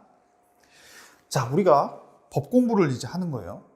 물론 뭐 예전에 그 사법시험이라던가 변호사 시험 같은 법 공부는 아니지만 어찌됐건 여러분들은 법을 수행하고 법을 때로는 집행해야 되는 공무원이 되셔야 되기 때문에 법 공부를 하는 건데 그럼 법 공부를 왜 하냐? 물론 뭐 시험 합격하려고 하는 거죠. 근데 그것보다 좀 더 근본적으로 생각을 한번 해보자고요. 여러분들이 나중에 공무원으로서 법에서 정해진 업무를 하게 될 텐데 그 업무를 어떻게 해야지 법대로 잘 수행해서 민원인에게 불편을 주지 않거나 또 민원인에게 소송을 당하거나 이런 일을 안 당하기 위해서, 즉 법대로 업무를 잘 수행하는 것을 미리 공부를 하기 위해서 지금 행정법 공부를 하는 겁니다. 아주 중요하죠. 자, 그러면 행정법 공부란 우리가 예전에 뭐 누가 법 공부한다 그러면 와, 그러면 그 법전에 있는 걸 다 외우고 너 다 외우니? 이런 좀 그 뭘 모를 때는 그런 질문을 많이 하잖아요. 하지만 그런 게 아닙니다, 여러분. 관련법을 다 외우는 것이냐? 이런 질문을 하는데 그렇지 않습니다. 그럼 뭐냐? 우리가 행정과 관련돼 있어서 그런 업무에 관련된 법령 규정이 어떤 게 있는지를 인식을 하고요. 왜냐하면 행정 서비스를 하려면 법에서 정해진 대로 해야 되는데 그 법이 어디 있는지, 어떤 법에 해당하는지 그런 인식을 먼저 하고 그 규정들이 어떤 경우에 문제가 되는지를 파악한 다음에 문제가 안 되면 너무 좋겠죠. 문제가 안 되면 공부할 필요도 없습니다. 없으니까. 하지만 꼭 그 법령이 문제가 되기 때문에 지금 이렇게 공부하는 겁니다. 그렇게 파악을 한 다음에 그럼 그 결론은 나중에 그 규정 때문에 행정 서비스를 했는데 소송이 걸린다거나 또 민원이 들어왔을 때 내가 잘했는지 아니면 내가 잘못해가지고 어떤 책임을 져야 되는지 그 결론이 어떻게 될지를 미리 행정법 공부를 하면서 알게 된 다음에 내가 나중에 현장에 가가지고 실수를 안 하게 하는 게 바로 법 공부의 목적이라고 보시면 돼요. 자, 그러면 이렇게 생각하면 아니 그러면 법대로 법 조문대로 그냥 공부하고 법 조문대로 나중에 수행하게 된다면 그럼 알면 다 해결되는 거 아니야? 조문만 달달 외우면 끝나는 거 아니야? 이런 또 의문을 들 수 있습니다. 자, 그랬을 때 왜 우리가 조문만 공부해서는 안 되냐라는 내용이 이겁니다. 실제로 법 규정과 실제 사실에서 현실에서 일어나는 그 사실관계가 똑같으면 너무 좋겠죠. 똑같으면 법대로 그냥 하면 됩니다. 하지만 똑같을 수가 없어요. 왜냐? 세상 사리는 너무 다양하기 때문에 조문이랑 현실을 정확히 매치하기가 쉽지가 않습니다. 그게 된다면 법 조문도 너무 많아지고 국회의원들이 해야 될 일이 너무 많아지겠죠. 자, 그럴 때는 일단 어떤 문제가 생겼어요. 우리가 그 행정 서비스에 있어서. 그럴 때는 앞에서 본 것처럼 일단 관련 조문이 뭔지 찾습니다. 그리고 나서 그 조문과 현실 간의 관련성을 연구한 학문이 있어요. 학설이 있어요. 그럼 그 학설에 있어서 아까 뭐 긍정설이냐 부정설이냐 표현하는 것처럼 찾아봐가지고 학설의 내용을 참고를 합니다. 그래, 이 학설에 따르면은 이렇기 때문에 좀 이게 설득력이 있네. 이렇게 연구를 한 다음에 만약에 그 사례로 인해서 우리나라에서 비록 내 사건은 아니지만 다른 민원인과 관련해서 재판이 있었다면 그 재판을 찾아가지고 그때는 어떤 결론을 냈는지 법원이 공무원이 잘못했다 했는지 아니면 민원인이 잘못한 건지 그 결론을 찾아서 공부를 해가지고 나중에 내가 업무를 진행할 때 뭔가 문제가 될 것 같단 말이죠. 그랬을 때 관련 판례를 학설과 판례 찾아가지고 결론을 알게 됐다면 나중에 내가 공무원으로서 문제 제기가 안 되도록 문제가 제기가 됐다 하더라도 내가 소송에서 승리할 수 있도록 결론을 예측하기 위해서 행정법 공부를 하는 겁니다. 그렇기 때문에 법 조문만 가지고도 되는 건 아니고요. 우리가 결론적으로 조문도 공부해야 되고 학설이 뭔지도 공부해야 되고 그래서 결론이 판례가 뭔지 이 순서대로 보통 공부하는 게 법 공부의 정석 프로세스입니다. 가장 중요한 건 뭐다? 판례다. 그래서 우리가 객관식이기 때문에 이런 인식을 안 하고 공부를 하는 학생분들이 되게 많은데 원래 법 공부는 이렇게 공부하는 게 맞습니다. 그래서 우리가 사례형이나 기록형 같은 경우는 그 뭐 갑을병정 나와가지고 사실관계를 딱 던져줘요, 문제에서. 그랬을 때 결론이 어떻게 되는지 이제 사례형으로 내려갈 때는 목차가 있습니다. 문제의 제기, 이 지금 사실관계는 이런 것들이 문제가 된다. 뭐 A 공무원이 어떤 업무를 처리함에 있어서 B 민원인의 요청에 있어서 이걸 받아줘야 되는지 안 받아줘야 되는지에 대해서 문제가 된다. 그게 이제 문제 제기죠. 그랬을 때 조문을 씁니다. 그러면은 이 행정 서비스는 관련된 조문이 어떤 법의 어떤 조항이고 조문 먼저 썼죠. 그 다음에 학설을 써요. 왜냐? 조문대로 사실관계가 100% 매치되면 조문에서 끝납니다. 근데 앞에서 말씀드린 것처럼 그렇게 안 된다 했죠. 그럴 때 이런 경우는 학설에서 이렇게 해서 된다는 학설이 있고 안 된다는 학설이 있다. 이렇게 쓰는 거예요. 예를 들면 조문에서 왜 문제가 되냐면 우리가 형법 제250조 제1항 같은 경우 살인에 관한 죄가 있습니다. 사람을 살인한 자는 사형, 무기 또는 5년 이상의 징역에 처한다라는 형법 조문이 있는데 그 조문 자체도 사형을 내릴 건지 아니면 무기징역을 내릴 건지 아니면 5년 이상이면 5년도 될 수 있고 10년이 될 수 있고 정해져 있지 않죠. 그렇기 때문에 조문만 가지고 문제가 해결됩니까? 안 되죠. 어떤 사람은 5년 받고 어떤 사람은 10년 받았을 텐데 그 이유가 있을 거 아니에요. 그럼 이제 학설들이 이런 사실관계에 있어서는 사형을 내리는 게 맞다.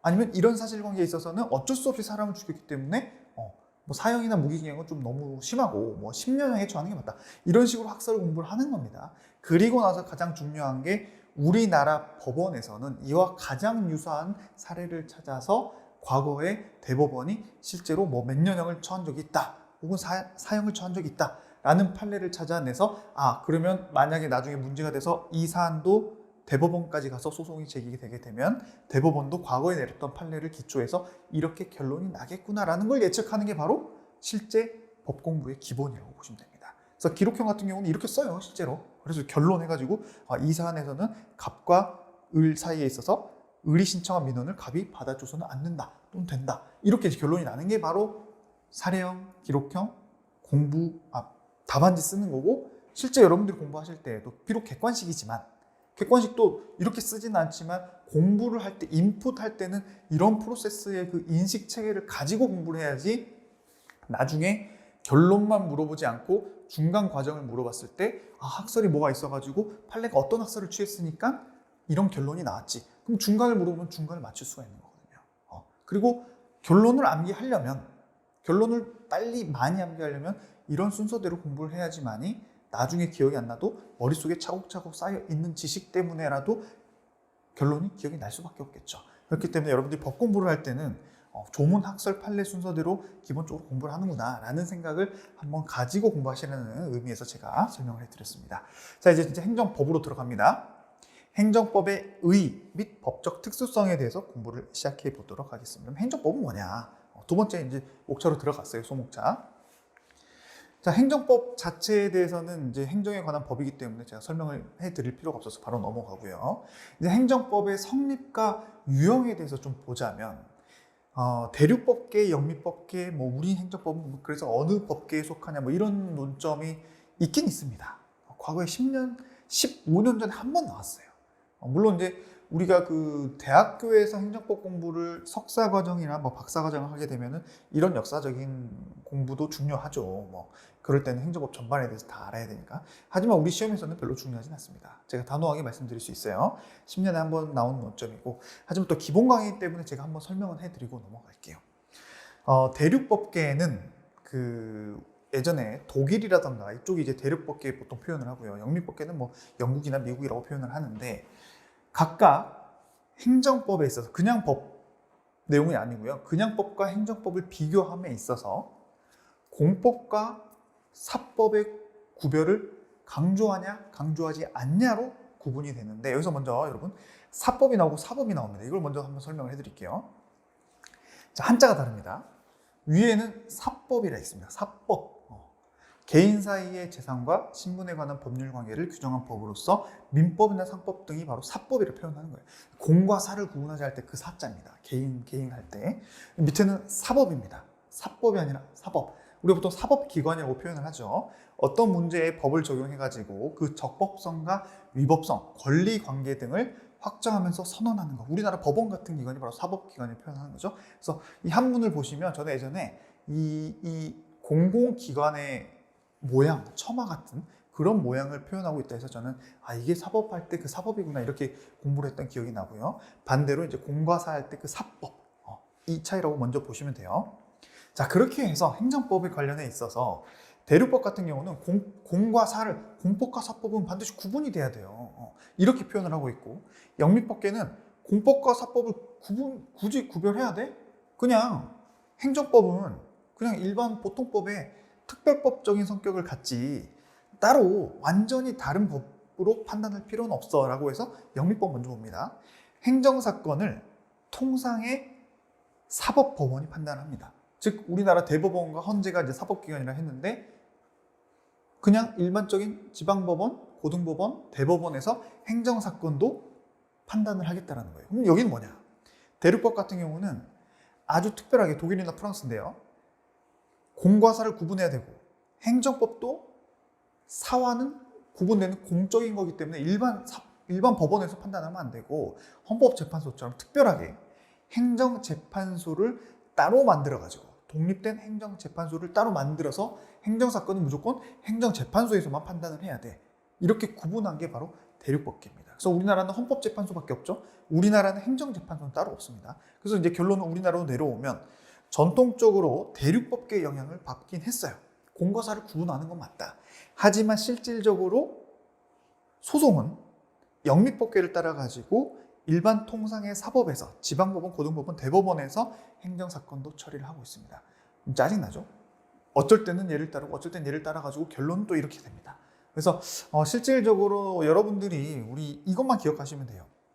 우리나라는 행정재판소가 따로 있지는 않고 이런 통상의 사법법원에서 행정사건도 처리를 하고 있다. 그게 실질적으로는 공과 사를 구분하는 건 맞다. 그래서 구분하는 건 대륙법계지만 실제 법원의 재판, 관할에 있어서 관할이라는 거는 어디 법원에서 그걸 처리할 거냐. 여러분들 그 동사무소라든가 경찰서도 관할을 찾아가라고 하잖아요. 그걸 관할이라고 표현하는데 행정사건의 관할은 또 영미법계를 따라해서 일반 통상의 사법법원에서 하고 있다. 이런 내용으로 기억하시면 됩니다. 자, 행정법에 의해는 아까 말씀드린 것처럼 행정에 관한 국내공법이다. 특별 설명 필요 없고요.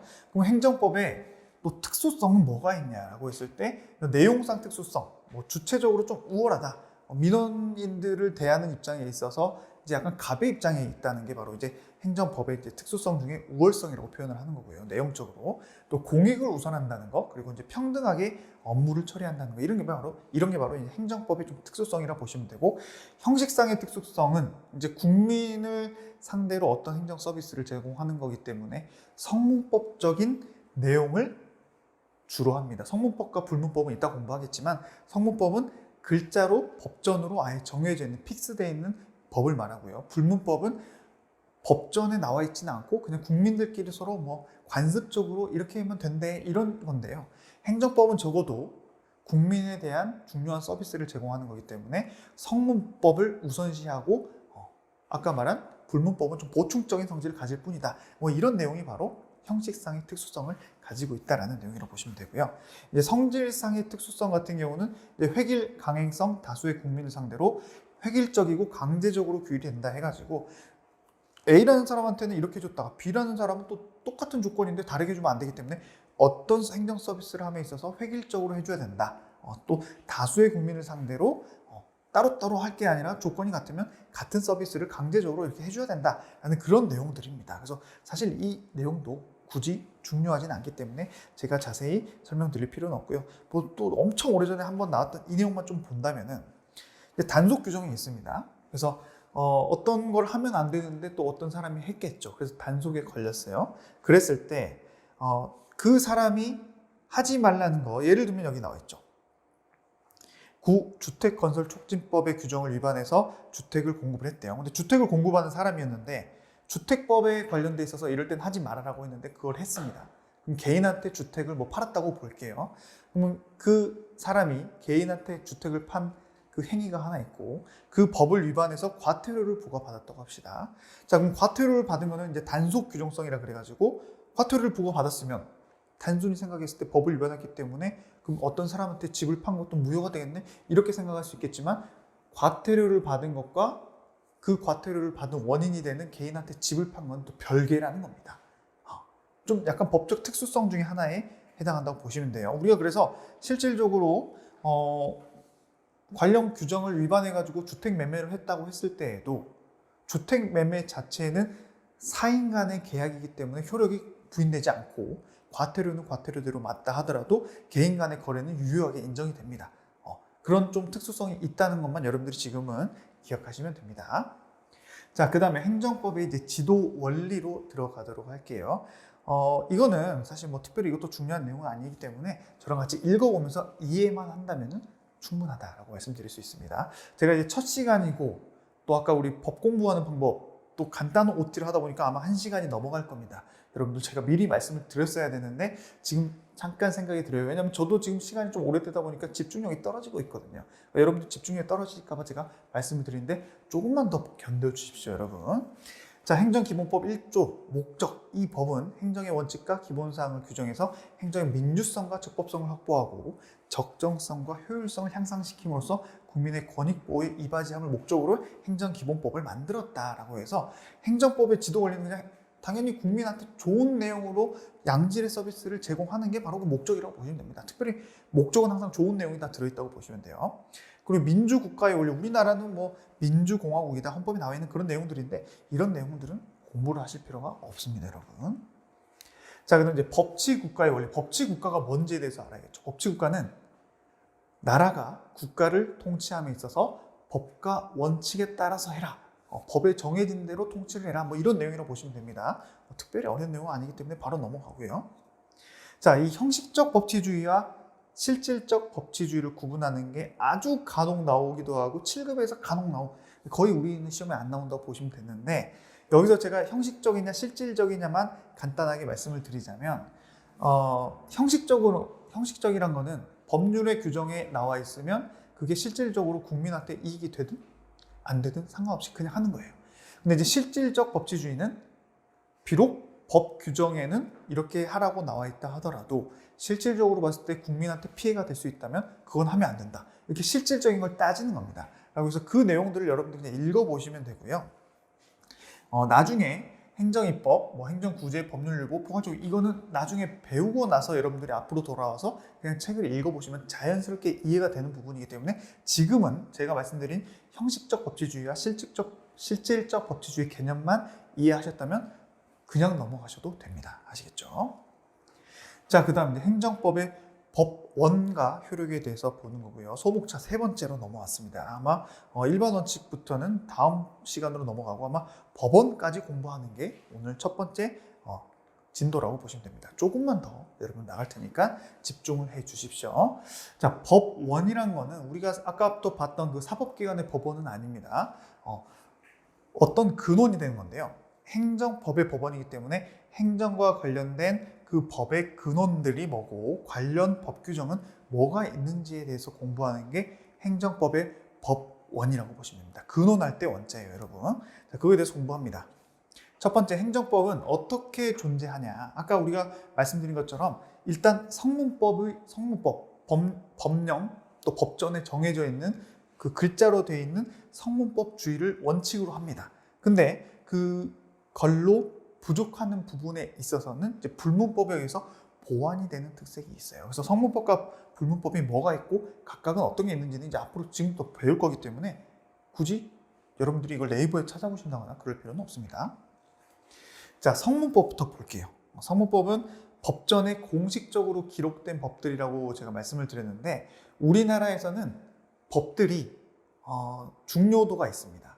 그래서 우위가 있어요. 그래서 위에 있는 가장 효력이 높은 게 여러분들 아시다시피 헌법이고요. 그 밑에 법률이 있습니다. 헌법은 국회의원이라도 마음대로 바꿀 수가 없고요. 마음대로 제정할 수도 없습니다. 우리나라 헌법은 예전부터 내려온 헌법 그대로 계속 유지가 되고요. 물론 필요에 따라서는 법 개정 절차가 있습니다. 근데 쉽지가 않아요. 그 다음 법률은 국회의원이 만드는 게 법률입니다. 그렇죠? 그 다음 명령이라고 표현하는 거는 아까 우리 행정입법 기억나시죠? 실질적이냐 아니면 형식적이냐 그 공부했을 때 행정입법, 행정부에서 만드는 법 규정이 바로 명령입니다. 그 다음 자치법규는 국가직이 아니라 우리 지금 지방자치단체에서 만드는 규칙 같은 거 있죠. 그게 바로 자치법규라고 표현을 하는데 자세한 건 이따 또 볼 거예요. 우리나라는 헌법부터 순서가 위에서 아래로 중요도가 정해져 있고 또 우위가 있어서 만약에 밑에 헌법이 대장이고 자치법규가 이제 가장 밑에 있는 꼬봉이라고 표현하기 좀 그렇지만 이렇게 내려오는데 법률이 헌법에 위반됐다. 효력이 있어요, 없어요? 없다고 봐야 돼요. 물론 이제 법을 먼저 만들어 놓고 마음대로 없어지는 건 아니고요. 헌법재판소의 판단이 있어야겠죠. 근데 이론적으로 봤을 때 가장 대장인 헌법에 위반되는 법률이라든가 명령은 아예 효력이 나중에 결국엔 없어집니다. 맞죠? 아시겠죠? 그렇게 기억을 먼저 하시고요. 자, 그럼 헌법부터 한번 볼게요. 지금 여러분들이 공부하고 있는 게 뭡니까? 행정법의 법원입니다. 행정법의 법원이라는 것은 행정을 함에 있어서 관련 규정을 따라야 되는데 그런 관련 규정이 뭐가 있는지에 대해서 공부하고 있는 거예요.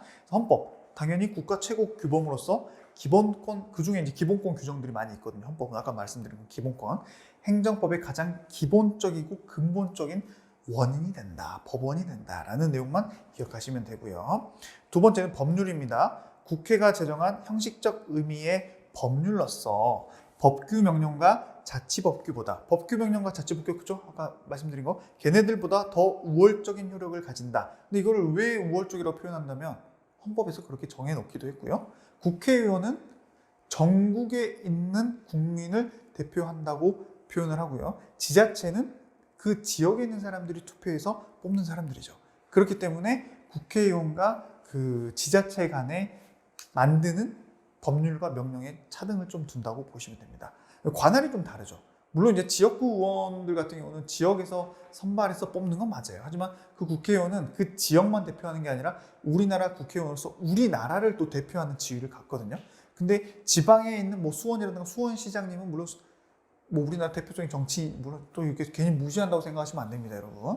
수원시장님은 수원을 대표하는 그 수원시의 행정 업무를 대표하는 수장 아니겠습니까? 근데 그렇다고 우리나라의 전반적인 업무를 대표하는 관할은 아니잖아요. 그죠? 그렇기 때문에 국회의원이 만드는 법률이 더 위에 있다. 이렇게 생각하시면 돼요. 더 우월하다. 근데 대신에 헌법은 아까 말씀드린 것처럼 대통령의 긴급명령이라든가 긴급재정, 경제명령에 있어서는 원래 대통령이 만드는 것도 명령에 해당하지 않습니까, 여러분? 행정부이기 때문에. 근데 예외적으로 긴급명령, 긴급재정, 경제명령에 있어서는 법률과 동등한 효력을 인정해 줍니다. 왜냐? 헌법에서 정해졌으니까. 그만큼 심각한 상황일 때 대통령이 만드는 거기 때문에 그렇게 헌법이 정해놨다라는 그 개념만 여러분들이 기억하시면 되고요. 그 다음에 이제 명령으로 내려왔어요. 명령이란 행정권에 의해서 제정되는 법 형식을 의미한다라고 해서 발령 주체는 누가 만들었냐? 뭐 이런 뜻인데요. 대통령이 만들면 대통령령, 총리가 만들면 총리령, 그리고 부령, 부에서 만드는 거, 대법원 규칙, 국회 규칙 이런 것들이 바로 이제 대표적인 명령들이라 보시면 되시고 나중에 또 자세히 공부할 겁니다. 여기서는 여러분들이 이런 게 있구나라는 것만 알고 넘어가시면 됩니다. 그리고 이제 이 명령도 법규성이 있냐 없냐에 따라서 법규 명령이냐 아니면 행정규칙이냐 이 단원에서 자세히 배울 겁니다. 여기서는 그냥 알고 넘어가십시오. 그럼 법규성이 뭐냐? 그 관련 규정이요. 국민과 관련이 있을 텐데 그 국민의 권리나 의무에 직접적인 영향을 미친다면은 법규성이 있다 그래서 법규 명령이라 표현을 하고요. 만약에 행정부에서 만든 명령은 맞는데 그냥 단순히 행정기관 내부적으로 업무 지침이나 프로세스에 해당해서 국민이랑은 크게 관련이 없다. 그럴 때는 이제 행정규칙이라고 표현을 합니다. 뭐가 더 중요하겠어요? 국민과 관련된 법규 명령이 중요하겠죠. 나중에 자세히 배울 거예요. 그렇게만 개념을 잡고 가시고요. 수권성 여부는 아까 말했듯이 헌법이나 법률 순서대로 내려올 때 지금 우리 행정부에서 만드는 명령이면 바로 위에가 누구였어요? 국회의원의 법률이었죠. 법률이 그 밑에 자세한 내용에 있어서는 이건 행정부가 만들어 우리가 가이드라인을 만들어 놨으니까 상세한 내용은 행정부에서 만드세요라고 했을 때 그 만드세요라는 게 바로 수권이에요. 즉 위에서부터 권리를 받았다. 그게 바로 수권성 여부라고 표현을 해서 수권성이 있으면은 위임 명령이라고 표현을 하고요. 수권성이 없으면 단순히 국회의원에 만들어 놓은 법률에서 만드세요라는 명령은 없었지만 우리 자체적으로 내부 프로세스상 이런 규정이 필요하기 때문에 만든 게 있겠죠. 그런 거는 수권성이 없어서 집행명령이라고 표현을 하는 겁니다. 2단원에서 자세히 배울 거예요. 그래서 간단히 그런 개념만 알고 넘어가시면 됩니다. 자, 그다음 마지막에 자치법규까지 내려왔습니다. 여러분 지금 성문법의 마지막까지 내려오는 그 공부의 목차들, 소목차들 입체적으로 공부하셔야 된다는 거 한 번 더 말씀드리고요. 자치법규 같은 경우는 지자체가 법령의 범위 내에서 제정하는 자치에 관한 규정을 의미하고요. 자치법규는 지방의회가 만드는 조례가 있고요. 지자체장이 만드는 규칙이 있습니다. 그래서 보통 우리가 조례나 규칙이라고 표현하는 게 바로 여기서 말하는 자치법규라고 표현을 하는데 그럼 조례가 위에 있을까요? 규칙이 위에 있을까요? 라고 했을 때 조례가 위에 있다라고 표현하는데 그 이유는 이거 너무 단순히 암기할 필요는 없습니다. 아까 우리가 국회에서 만드는 게 법률이었고 국가기관에서 만드는 게 명령이었는데 누가 더 위에 있었어요? 국회의원이 만드는 법률이 위에 있다고 했었죠. 마찬가지입니다. 행정부가 국가에서는 행정부라면 지자체로 내려오면 지자체장이고요. 국가로 봤을 때 국회라면 지자체로 봤을 때는 지방의회가 되는 거기 때문에 지방의회가 만드는 조례가 지자체장이 만드는 규칙보다 더 상위 규범이다라고 표현을 하고 있는 겁니다. 특별히 어렵지 않죠. 자, 이렇게 해서 우리가 이제 성문법 마지막까지 내려왔는데 여기서 중요한 건 이겁니다. 지금까지 우리가 이런 화려한 컬러의 교과서 내용이 지금까지는 없었죠. 그럼 화려한 컬러가 나타났다. 뭘 의미하는 거예요? 시험에는 자주 나오는 애들은 이런 애들이다 라고 보시면 되는데 혹시 갑자기 힘이 빠지십니까? 아니 지금까지 열심히 공부했는데 지금까지는 별로 안 나오고 이런 게 나온다고? 하지만 앞에 것을 알아야지 이거를 여러분 이해하실 수가 있고요. 또 앞에 것들도 가끔 나옵니다. 그렇기 때문에 너무 의기소침하지 마세요. 기운 빠지지 마세요. 자, 그럼 국제법이라는 게 있어요. 성문법 중에 이제 진짜 마지막으로 내려왔죠. 자, 국제법은 아까 우리가 헌법, 법률, 명령, 그리고 지자체 규정에 있을 때 그 순서대로 쭉쭉 내려오는 거는 우리가 지금까지 알고 있는 상식적으로 알고 있는데 갑자기 국제법이 나왔습니다. 그럼 국제법이 뭐냐? 보통 이제 조약이라던가 국제법규라고 표현하는데요. 조약은 국가와 국가 간에 또는 국가와 국제기구 간에 서로 합의를 해가지고 문서로 만들어 놓은 거, 그게 바로 조약이라고 표현하고요.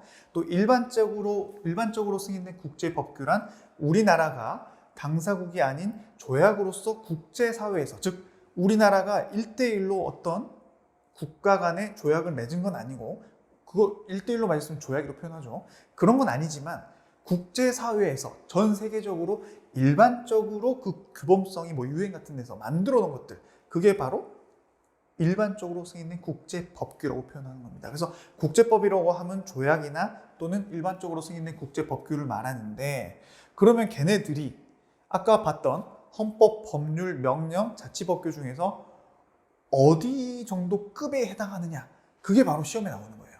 어느 정도 급이냐. 결론은 헌법 6조에서 정해놨습니다.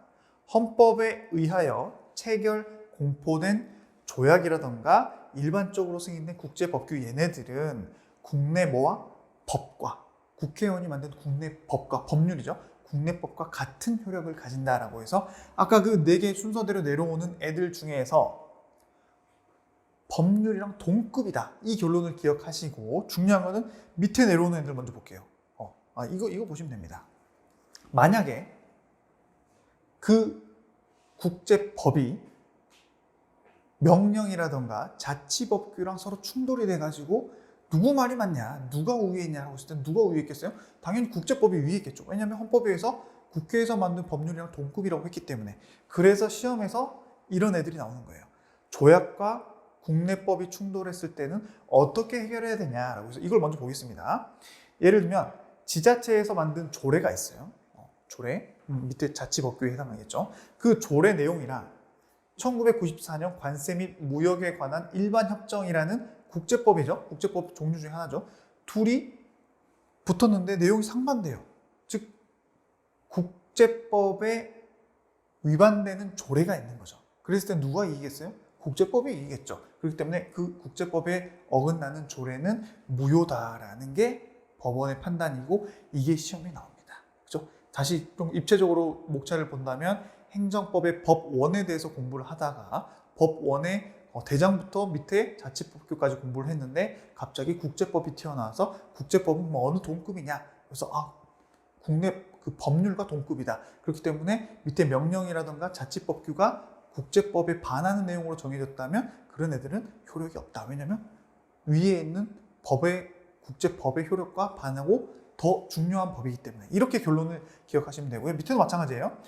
학교 급식을 위해서 여러 가지 관련 지자체 조례들이 있을 텐데, 그 조례안이 가트라고 표현하는 관세 및 무역에 관한 일반 협정에 위반이 됐다면 당연히 지자체 조례가 더 밑에 있는 하위법이기 때문에 효력이 없다라고 해서 충돌했을 때 어떻게 해결하냐, 그래서 상위법 우선의 법칙이 적용이 되는 겁니다. 아시겠죠? 대장부터 밑에까지 있다면 대장이 우선이다. 그게 바로 상위법 우선의 법칙이고요. 자, 만약에 특별법 우선의 원칙은 뭐냐? 우리가 일반 법 규정이 있다고 보고, 예를 들면 형법이 있고요. 성폭력 관련에 관한 특별법이 있다고 봅시다. 일반법과 특별법이 만약에 서로 내용이 좀 다를 때는 누가 우선되겠어요? 특별법이 우선되겠죠. 그게 바로 특별법 우선의 원칙이고요. 마지막은 신법 우선의 원칙입니다. 국법이 있고 신법이 있으면 당연히 옛날 법은 없어지고 신법이 생긴 이유가 있겠죠. 그렇기 때문에 신법이 당연히 우선된다라는 내용으로 해결하면 되고, 그 해결에 관한 대표적인 판례들이 이런 거라고 보시면 돼요. 자, 그리고 이것도 먼저 보고 앞으로 넘어갈게요. 자, 국제법규가 있는데, 국제법규는 아까 말씀드린 것처럼 국가라는 아주 큰 단체, 아주 큰 개념적인 국가들 간에 서로 이렇게 하자라고 협정을 맺은 거죠. 근데 그냥 일개 사인이, 예를 들면 저 개인이, 우리나라 국민의 개인 제가 어떤 다른 예를 들면 한국과 미국이라고 봅시다. 한국과 미국 간에 협정을 맺었어요. WTO 협정이 있는데 제가 미국에 어떤 물건을 수출한다거나 수입하는 사람이라고 봅시다. 근데 미국에서 제가 미국에 덤핑을 해가지고, 덤핑이라는 건 이제 떼거리로 물건을 갖다 주는 겁니다. 떼거리로 해가지고 한 개당 단가를 100원으로 수출을 했어요. 수입하는 사람은 100원으로 수입을 했겠죠. 자, 그렇게 했더니 미국에서 아니 이렇게 떼거리로 물건을 갖고 와버리면 우리나라에서는 지금 이게 120원에 서로 시세가 맺어져 있는데 안 되겠다. 세금을 엄청 때려야겠다 해가지고 100원짜리에다가 세금을 100원을 매겨가지고 실제 수입하는 사람이 200원에 수입을 하게 만들어버린 거죠. 그게 바로 반덤핑 부가 처분이라고 보시면 됩니다. 그럼 제 입장에서는 그럼 그 사람이 수입을 하겠어요? 안 하겠죠. 짜증나죠? 그죠? 그럼 제가 아니 야 미국 너네 세계무역기구 협정을 우리랑 맺었는데 그럼 너희랑 나랑 무관세로 해야 되는데 관세를 매기면 안 되는데 너희 어떻게 너네 시세가 있다고 내 물건에 반덤핑 부가 처분을 매기냐 라고 하면서 우리나라 법원에 혹은 미국 법원에 제가 소송을 제기한다. 그럼 소송을 제기한 근거가 뭐예요? 국제법규죠. 그럼 국제법규는 국가 간에 서로 지킬 건데 개인이 과연 이 법률의 규정을 가지고 상대 국가를 상대로 소송을 할 수 있냐? 안 된다라는 겁니다. 소를 제기할 수 있다. 왜? 국제법은 국가들 간의 약속이지 개인이 그 법규를 가지고 상대방 국가, 개인이 다른 국가라든가 개인이 우리 국가를 상대로 그 법률의 규정 위반이라고 소송을 제기하는 것은 허락할 수 없다라는 게 바로 국제법규와 사인 간의 효력, 다툼, 된다 안 된다? 안 된다. 그 결론만 기억하시면 됩니다. 아시겠죠? 이해되시죠? 자, 앞에서 제가 설명드리려고 했던 거는 아까 행정법의 법 1이 당연히 돼요. 국제법도. 그리고 특히 일반적으로 승인된 국제법규는 별도의 우리나라 입법 조치 없이도 행정법의 법 1이 돼서 우리나라 행정부가 그러한 그 법 1을 근거로 해서 행정 서비스를 제공할 수 있다라는 결론에 가게 되는데 판례는 이런 게 나왔습니다. 시험에서. 자, 남북 사이의 화해와 불가침 및 교류 협정에 관한 합의서를 맺었어요. 그러면 우리나라 남한이 있고요. 또 북한이 있습니다. 얼핏 보면 각각 국가들 간에 서로 협의를 해서 어떤 문서를 작성했기 때문에 이게 약간 조약처럼 보일 수 있다는 거죠. 하지만 우리나라 법원은 북한과 맺었던 이 합의서는 법적인 구속력을 인정할 수 없기 때문에 국제법으로 보지 않겠다는 겁니다. 그래서 이를 국가 간의 조약 또는 이에 준하는 것으로 볼 수 없고 따라서 국내법과 아까 법률과 동일한 효력으로도 볼 수 없다라고 해서 약간 북한을 다른 국가로 보지 않겠다는 약간 그런 무시하는 걸로 여러분들이 그냥 기억하시면 돼요. 실제 무시했다는 내용은 아닙니다, 여러분. 어찌됐든 간에 우리나라와 미국 간의 어떤 합의서, 협약 같은 거는 국제법으로 인정했지만 북한과 맺었던 남북 사이의 화해와 불가침, 이름도 어렵죠. 근데 여러분들 키워드로 암기하시면 시험에 나오면 그냥 이거 그래 이거 국제법으로 인정 안 됐지? 그래서 여기서 말하는 국내법과 동일한 효력 인정 안 된다. 결론만 기억하시면 되고 그 과정 스토리는 제가 말씀드린 것만 기억하시면 충분하다라고 말씀드릴게요. 자, 이 두 가지 그리고 이 앞에 것들이 오늘 배운 것 중에서는 시험에 가장 많이 나오기 때문에 여러분들이 잘 기억을 해주시고요. 자, 이번에는 마지막 논점. 행정법의 불문법원으로 넘어왔습니다. 방금까지 배웠던 게 이제 성문법원이었다면 이번에는 이제 불문법원으로 넘어온 거고요. 아까 말한 것처럼 성문법의 보충적인 법원으로서 역할을 한다라고 보시면 되고 첫 번째는 관습법입니다. 관습법은 여러분들이 그냥 예전부터 그냥 관습적으로 정해져 왔고 그게 실제로 법처럼 통용돼 왔어. 이게 바로 관습법이라고 보시면 돼요. 그럼 여기서는 행정관습법이 되겠죠. 사회에 거듭된 관행으로 생성한 사회생활 규범이 사회의 법적 확신과 국민들의 인식에 의해서 법적 규범으로 승인되고 강행되기에 이른 것을 말한다라고 해서 되게 어렵게 써놨는데요. 그냥 실제 행정청에서도 관행적으로 이렇게 해왔고 그게 법 규정으로서 그냥 법원이 됐다, 근원이 됐다. 그냥 이런 개념으로 보시면 됩니다. 그럼 이런 관습법은 어떻게 해야지 성립이 되냐? 두 가지. 일단 객관적 요건으로 계속 진짜 반복이 됐어야 돼요. 100년에 한 번 있었다, 10년에 한 번 있었다. 이런 건 반복이 아니고 관행이 아니기 때문에 관습법이 될 수 없습니다. 반복된 관행 플러스 이제 주관적으로 국민들이 이렇게 되겠구나라는 지금까지 이렇게 했으니까 또 이렇게 되겠구나라는 법적 확신이 있어야지만이 관습법으로서 성립이 되는 겁니다. 그래서 이렇게 되면 그냥 관습법이 되는 거지 따로 국가의 승인 같은 거는 필요하지 않습니다. 아시겠죠? 자, 그래서 이제 행정선례법, 이제 행정관습법 중에 선례법 같은 그런 개념에 대해서 보시는 건데요. 컬러가 아니기 때문에 시험이 많이 나오진 않겠죠. 어찌됐건 행정청의 행정사무처리 과정에서 반복된 관행에 의해서 국민이 법적 확신을 갖게 된 경우를 바로 행정선례법이라고 표현을 하고요. 이제 중요한 거는 시험에 자주 나오진 않지만 실제로 국세기본법이라든가 행정절차법 안에서 이러한 행정선례법을 인정하겠다라는 취지의 법률이 있습니다. 그렇기 때문에 여러분들이 그러면 선생님 이거 성문법 아니에요? 이렇게 표현하면 안 돼요. 왜냐하면 성문법이란 거는 어떤 특정 이슈에 대해서 그 이슈를 어떻게 처리하라라는 게 성문법이고요. 이거는 관습법을 인정하겠다라는 그냥 개별법에서 그냥 개별 규정이 특정 이슈가 아니에요. 그런 규정들이 있다. 그래서 행정선례법을 인정하는 개별법이 있다. 이 정도만 여러분들이 기억하시면 되고, 특별히 뭐 다 암기하신다거나 읽어보실 필요는 없고, 복습하실 때 국세기본법이 이렇게 적어져 있고 행정질서법이 이렇게 적어져 있어서 아까 선생님이 말씀하신 행정선례법을 인정하는 개별법들이 있구나, 이렇게만 기억하시면 됩니다. 자, 그리고 여기서 이제 국세기본법 관련해서는 비과세 관행, 그래서 비과세라는 거는 세금을 부과하지 않겠다라는 건데요. 비과세 관행, 즉 내가 어떤 행위를 계속했을 때 나는 세금을 부과받지 않을 거야. 이게 바로 비과세고, 그런 관행에 대한 관습법이 과연 어떻게 돼야지 되냐 봤을 때는, 비과세 관행이 성립하려면 일단 상당 기간 동안 과세를 하지 않았던 객관적인 사실, 아까 우리 객관적으로는 계속 반복된 게 필요하고, 주관적으로는 어떤 게 필요했어요?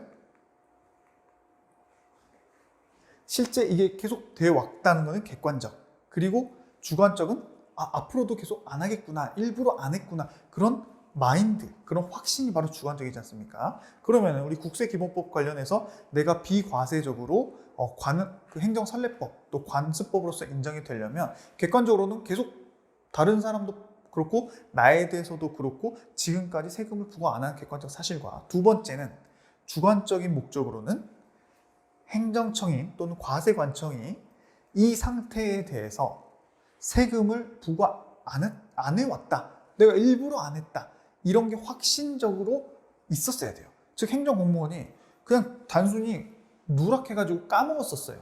이거는 관습법이 될 수 없습니다. 인식을 하고 있으면서도 이거는 옛날부터도 그랬고 앞으로도 일부러 과세를 안 한 거야 라는 그런 확신, 주관적인 확신이 있어야지만이 행정선례법으로 인정이 되는 거고요. 그리고 그렇게 과세를 하지 않겠다, 안 해왔다라는 거는 명시적이라던가 묵시적인 의사표시가 있었어야지만이 가능하지, 그런 의사표시가 없었다면 그때는 행정선례법이 될 수 없다. 근데 명시적이나 묵시적이어도 가능하다라는 거 여러분들이 기억하시면 되고요. 또 민중관습법이라는 것도 있습니다. 민중관습법은 그냥 그 민중 사이에서, 국민들 사이에서 계속되는 그 관행에 대해서 국민들이 실제로 그렇게 법적 확신을 가져버렸다면 그게 바로 관습 아니겠습니까? 그게 바로 민중관습법이라고 표현하고요. 주로 공물의 이용 관계에서 이런 경우가 생기는데, 대표적인 예로 이런 게 있습니다. 수산업법은 민중적 관습법인 입업권의 존재를 또 명문으로 인정하고 있어요. 아까 우리 봤던 이런 법률 개별법에서 인정하고 있다고 하는데요. 그럼 수산업법에서 말하는 입업권이 뭐냐? 제가 또 설명을 하기 위해서 가져왔습니다. 입업권이란 수산업법 시행 이전부터, 즉 이 법이 정해지기 이전부터, 아주 예전부터죠. 공동어업의 어장에서 수산물을 포획하거나 채취해온 사람이 있다면, 즉 이 법이 제정되기 전부터 서로 공동의 어장에서 계속 수산물을 포획해온 사람이 있다면 그 사람은 따로 어업권을 신청한다거나 관련 규정에 의해서 허가를 받지 않더라도 관습법상 어업권을 인정해준다라는 규정이 적어져 있다는 게 바로 수산업법에서 말하는 입업권이고, 이게 바로 민중관습법을 실제 개별법에서 인정하고 있다고 보시면 됩니다. 아시겠죠? 특별히 어렵지 않았어요. 자, 효력은 역시 아까 말한 것처럼 성문법에 대한 보충적 효력을 가진다고 말씀드렸죠. 관습법들이.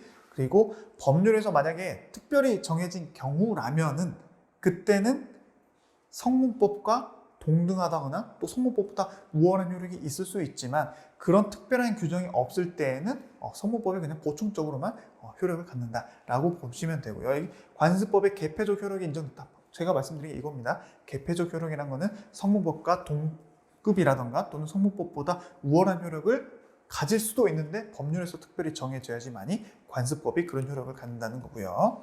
자, 관습법은 어차피 따로 승인된 것도 아니고 그냥 우리 사람들 간의 인식에 의해서 만들어진 규정이기 때문에 그러한 구성원들이 법적 구속력에 대해서 이제 확신을 더 이상 갖지 않게 됐어요. 그럼 자연스럽게 없어진다고 보시면 됩니다. 그런 내용이고요. 또 관습헌법이라는 것도 있습니다. 이것도 시험에 자주 나온 내용은 아닌데, 관습헌법은 대표적인 예가 서울이 수도라는 사실은 관습 헌법으로서, 이게 헌법에 정해진 게 아닙니다, 여러분. 서울이 수도라는 거는 그냥 관습적으로 계속 그래왔기 때문에 관습적으로 헌법이 된 거예요. 그걸 관습 헌법이라고 표현하거든요. 이런 관습 헌법은 불목 헌법이라고 판시하고 있고요. 현재도 관습 헌법의 존재를 이제 인정을 합니다. 인정을 해요. 근데 관습 헌법은 성문 헌법과 같이 헌법 개정 절차를 통해서만이 개정될 수 있다는 좀 독특한 내용도 있습니다. 그래서 우리가 실질적으로 관습 헌법으로서 서울이 수도가 됐고 지금도 되고 있죠. 근데 그거를 바꾸자고 한다면 지금까지는 우리 관습 성문법 같은 경우는 당연히 법률의 규정에 따라서 바꿀 수 있고, 근데 관습법은 그런 규정 자체도 없겠죠. 왜냐면 그건 이제 픽스된 법이 아니니까요. 근데 그럼에도 불구하고 관습 헌법으로 되어 있는 서울이 수도라는 사실은 실제 헌법과 같이 개정 절차를 통해서야만이 개정이 될 수 있다라는 그 독특한 점만 여러분들이 기억하시면 됩니다. 그럼 그 규정을 누가 만들어 놓은 게 아니라 헌재가 그렇게 판단을 하고 있다라고 보시면 돼요. 자, 그리고 이제 판례법이라는 것도 있습니다. 이제 판례가 계속되다 보면 그게 실제로 법처럼 굳혀져 가지고 행정청에서 그 법원으로 활용될 수 있다라는 게 바로 이제 판례법이라고 보시면 되는데요. 판례법 말 그대로 성문법이 아니죠. 법전에 의한 게 아닙니다. 자, 이렇게 돼서 법원이라든가 헌재의 판례를 통해서 형성되는 성문법이라고 보시면 된다. 성문법이 아니죠? 관습법이라고 보시면 되는데요. 자, 판례의 법원성. 법원에서 행정사건에 대한 재판을 할 때 법원이 기존에 옛날에 비슷한 사건의 그 판례에 구속이 되는지, 예전에 이런 판례가 있다면 그 실제 이번 법원에서도 똑같이 판단을 해야 되는 것인지, 아니면은 다르게 판단할 수 있는 것인지, 이게 바로 이제 문제 제기가 되는 거고요. 실제 우리나라에서는 여러분 형광색이 나왔습니다. 시험 나온다는 거죠. 또 영미법계가 있고 대륙법계가 있는데 이거는 뭐 굳이 공부를 열심히 하지 마십시오. 여러분 제가 설명해 드린 것만 기억하시면 됩니다. 일단 해당 사건이 있고 동종 사건으로 나눠서 볼게요. 해당 사건은 말 그대로 A라는 사람이 제기한 사건에서 그 사건이 지방법원, 고등법원, 대법원으로 올라간다면 그 통틀어서 한 가지 사건을 해당 사건이라 표현하는데, 그 해당 사건에서는 법원 조직법에 나와 있는 규정이 있는데 상급 법원의 재판에 있어서의 판단은 해당 사건에 관하여 하급심을 기속한다라고 해서 그 한 개의 사건에서는 대법원의 판단이 밑에 고등법원이나 지방법원의 판단을 기속하기 때문에 누가 대장이에요? 대법원의 판결대로 무조건 가는 겁니다. 아시겠죠? 근데 그 해당 사건이 아니라 동종 사건, 비슷한 사건이고 예전에 있었던 사건, 즉 A라는 사람이 소송의 대상이 된 게 아니라 지금 내가 A라는 소송의 대상인데 예전에 비슷한 사건들이 있다거나 지금 또 비슷한 다른 사람이 제기한 사건이 있겠죠? 그럴 때에는 동종 사건에 관하여 대법원의 판례가 있다 하더라도 하급법원은, 지금 판단하고자 하는 지방법원은 그 판례와 다른 판단을 하는 것이 가능하다라는 결론입니다. 그렇죠? 동종 사건일 때에는 다른 판결 내도 된다. 법원에 좀 뭐랄까요? 지금 법관에게 훨씬 더 권리를 주는 거죠. 권한을 주는 거죠. 그래서 여러분들 지금 이걸 왜 공부하는 거예요? 성문법, 관습법 공부하다가 행정청이 관습법의 그 법원에 따라서 어떤 처리를 할 수 있는지 여부를 공부하다가 과연 그러면 판례법이라는 것이 있는데 법원이 어떤 판단을 할 때 해당 사건일 때에는 대법원의 판단에 따라서 밑에 법원이 다 기속이 되고요. 똑같은 사건이 아니고 그냥 동종 사건이라면 대법원의 기존 판단이 있다 하더라도 지방법원에서 다른 판단을 할 수 있다. 그 규정이 기속되지 않는다. 이것만 여러분들이 기억하시라는 차원에서 제가 한 번 더 입체적으로 설명을 해드렸습니다.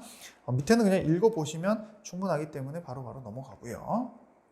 자, 헌재 같은 경우는 우리나라는 아까 우리 판례법 공부하면서 지금 대법원의 입장을 받고 이번에는 헌법재판소 입장을 보려고 하는데요. 법률의 위헌 결정, 즉 헌법재판소는 아까 말한 것처럼 국회에서 만들어 놓은 법률이 헌법에 반하는지 아닌지를 판단하는 기관이 헌법재판소라고 했는데요.